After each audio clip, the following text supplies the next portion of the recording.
こんにちは、ズビ先生です。2 weeks until JLPT. If you're doing N4, you're lucky because I'm gonna help you do some last-minute revision. I have 10 questions for you today, and these are all original questions made by me.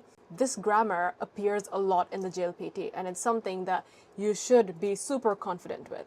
Okay? So we'll do each question, I'll explain, and keep a tally of what score you got. Let's get started. 財布を盗まれたんですが、盗んだのかまだわからないんです。財布を盗まれたんですが、盗んだのかまだわからないんです。Okay, pause if you need to think. I'm going to give you the answer. The answer is 誰が。A mistake that my students often make is that they choose 誰に because of 盗まれた. So you know that 盗まれた is the passive form, the 受け身form. And when you use the 受け身form, it means that I, 私, I'm the victim. And someone has done this action to me. Oh my God. So it's like my wallet was stolen by someone, right? And if it's by someone, then it's usually something に。泥棒に盗まれた。誰に盗まれた。But this sentence has two forms of 盗む. The first one is 盗まれた, the passive form. And the second is 盗んだ, which is just the past tense of the regular plain form 盗む, right?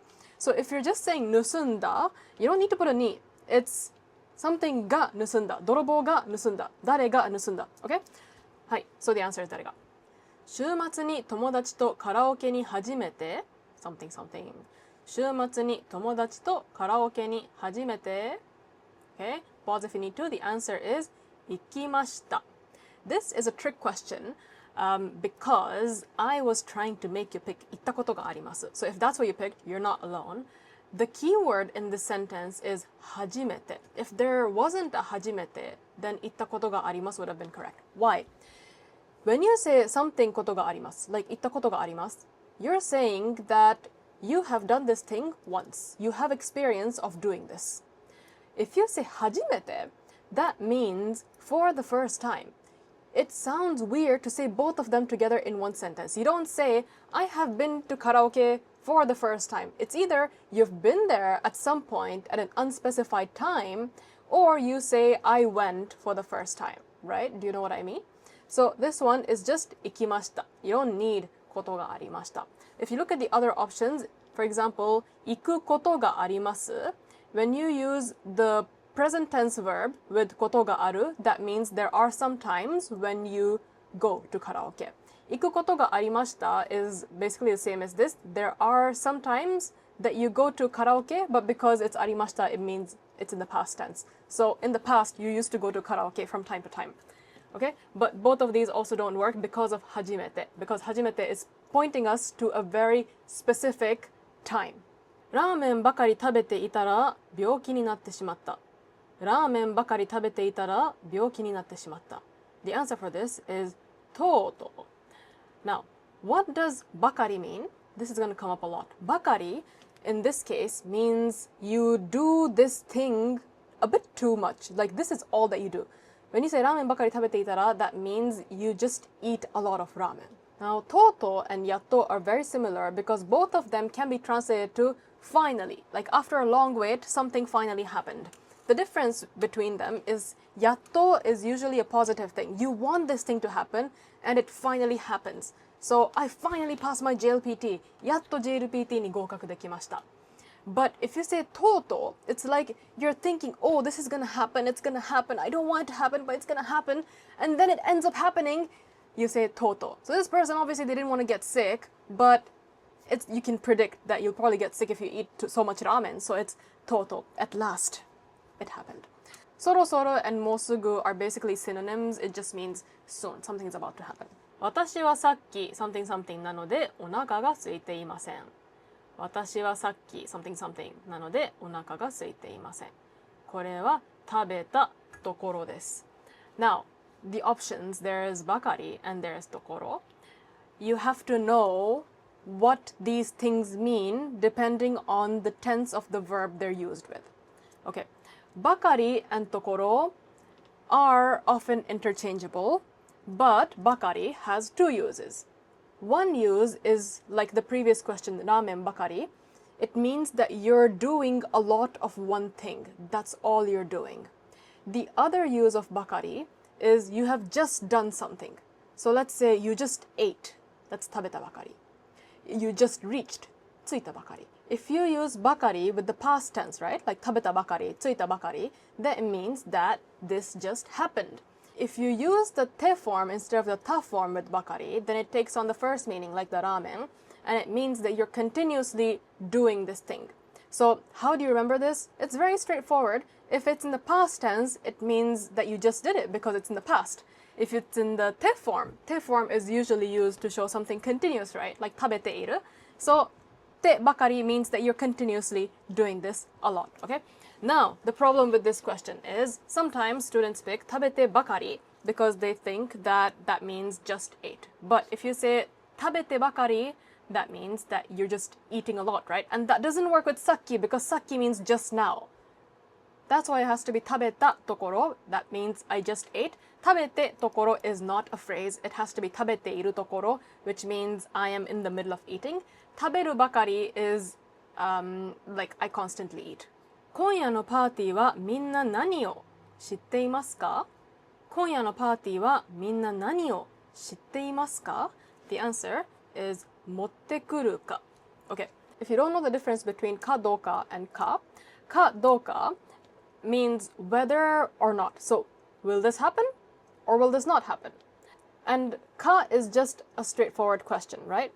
The key word in the sentence is 何を. So this person is asking, do you know what everyone will bring to the party tonight? The question is about what they will bring, right?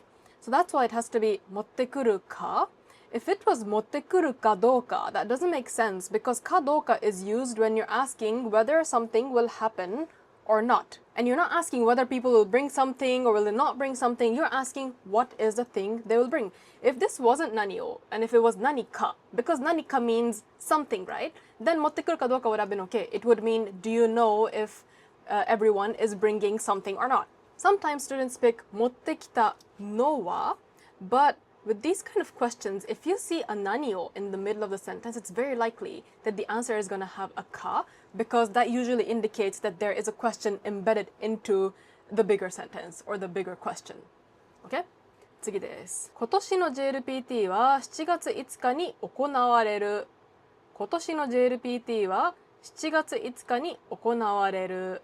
The answer is ことになった。ことに is used when something has been decided.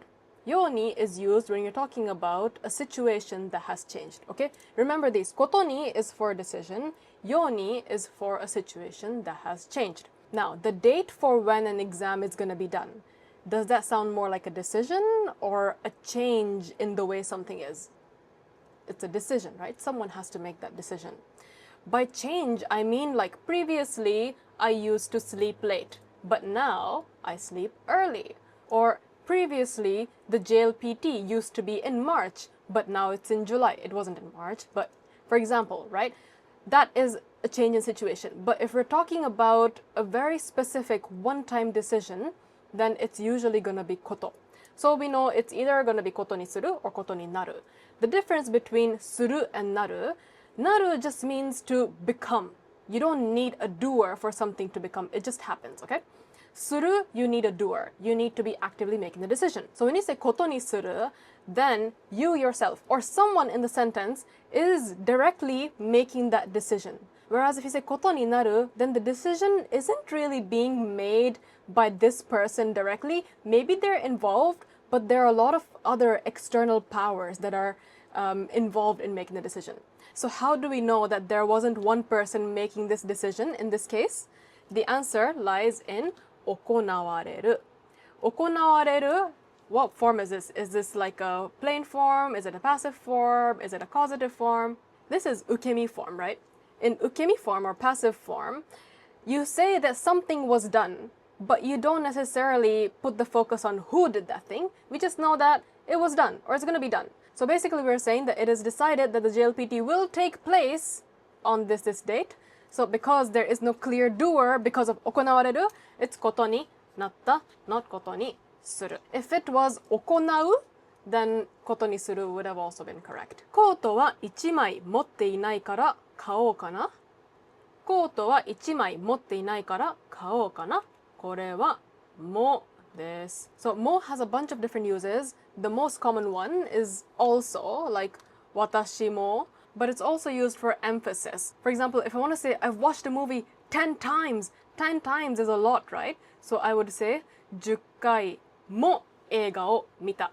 The third use is this one. When you say も with the number 1, okay? Like 1枚も、1回も、1つも, then it's always used as a negative. 1回も見てない。1枚も持っていない。1つも食べてない。Right? And it means not even one. So instead of emphasizing how big of a number it is, it can also emphasize how small of a number it is. So this sentence means, I don't even have one coat. So maybe I should buy it. はい、コーヒー。あ、ありがとう。そこに. So this is two people talking, A さん and B さん. はい、コーヒー。あ、ありがとう。そこに. The answer, this might surprise you. This one is 置いておいて. My students didn't pick that one because they thought it just sounds weird. It couldn't be the answer. This brings us to the grammar of ておく and てある. Before that, let's think of what 置く and ある mean, okay? Now, let's think about this pen. My pen, I put this on my tablet. ペンをタブレットの上に置く, right? Now, if I walk into the room and I see that my pen is already on the tablet, I didn't do it, okay? It's just there. Then I will be like, タブレットの上にペンがある. It's there. I'm not talking about who did it. I'm just describing the situation that it's there. Now, these two words can be used in combination with other verbs. It could be almost any kind of verb. Let's say we use 作る, ご飯を作る. I walk into the room, I see that there is food on the table. I don't know who put it there, but it's there. So I say, あ、ご飯が作ってある. I know someone made it. It's there. I don't know who made it, but it's there. So I say 作ってある. Okay? Now, if I, before entering the room, get a call from my mom and she goes like, oh, I've cooked food for you and it's kept on the table, then I can come into the room and be like, あ、お母さんがご飯を作っておいた. Now, she made the food and she kept it there. And it's there.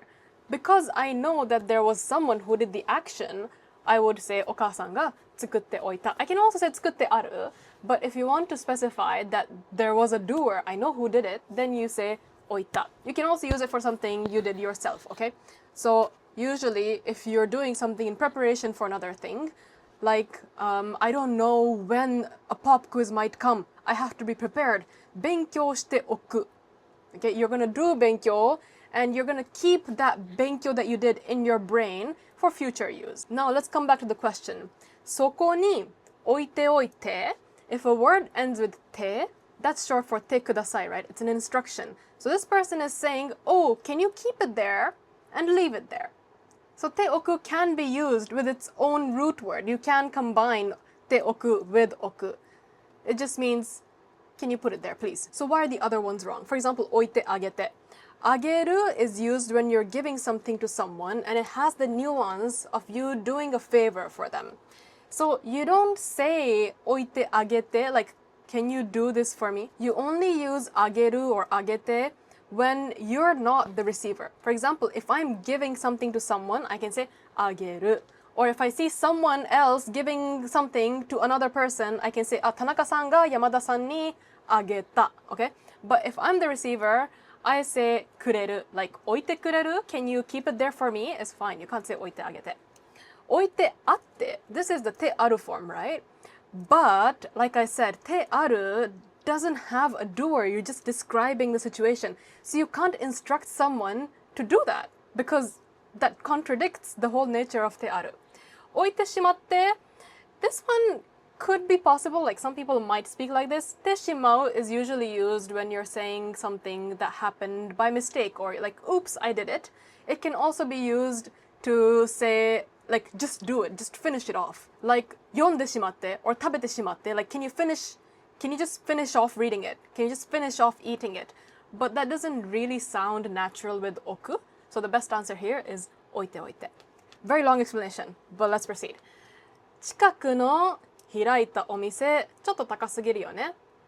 近くの開いたお店、ちょっと高すぎるよね。This one is 新しく。Now, this is about how you convert adjectives into adverbs, into nouns, etc. 新しい is an adjective, right? It's a 形容詞、いい形容詞。And adjectives, what do they describe? They describe nouns. Now, the problem with using 新しい in this blank is that the word right after the blank is 開いた, which is not a noun, it's a verb, meaning you need an adverb. How do you convert 新しい into an adverb? By using く. So it becomes 新しく開いたお店. Newly opened is what it means.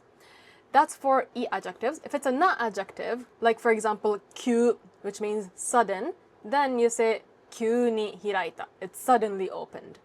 So na adjectives have ni, e adjectives have く. What's 新しさ?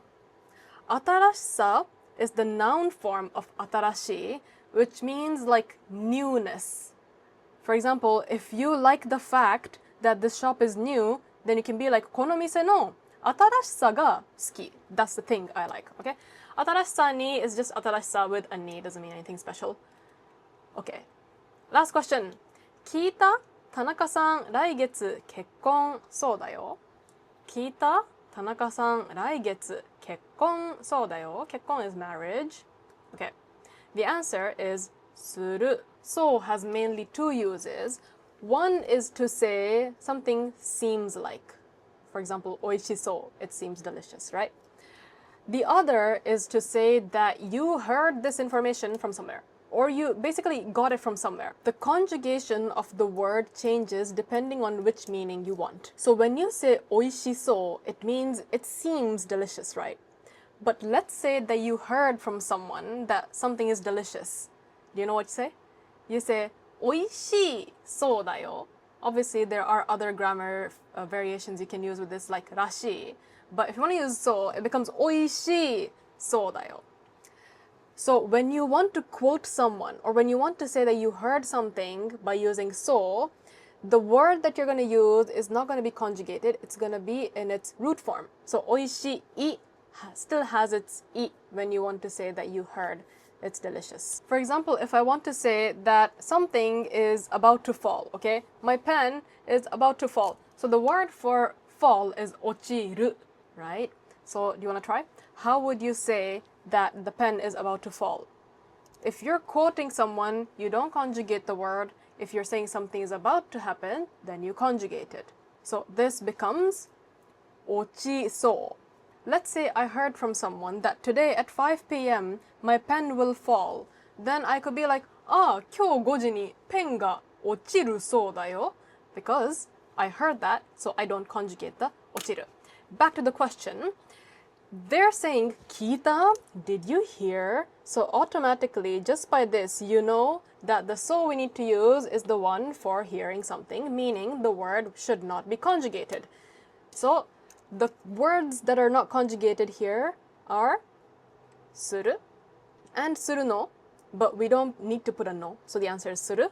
If it was しそう, it means that, they're just about to get married, but that doesn't work with 聞いた. And してそう means it seems like they are married, but that would be based on your observation, like, 結婚してそう. It wouldn't be from something that you heard, okay? Because it means seems like. Hi, that's all for the questions. How many of them did you get right? These are grammar topics that I find students find quite difficult. So if you got a lot right, then I'm very proud of you. If you got some of them wrong, just tell me in the comments and maybe I'll make some more videos on them in the future. では、JLPT まで頑張りましょう. Leave your thoughts, your scores, and any requests down in the comments. Like, subscribe, all that stuff. Thank you for watching. ありがとうございました。ではまた。バイバイ。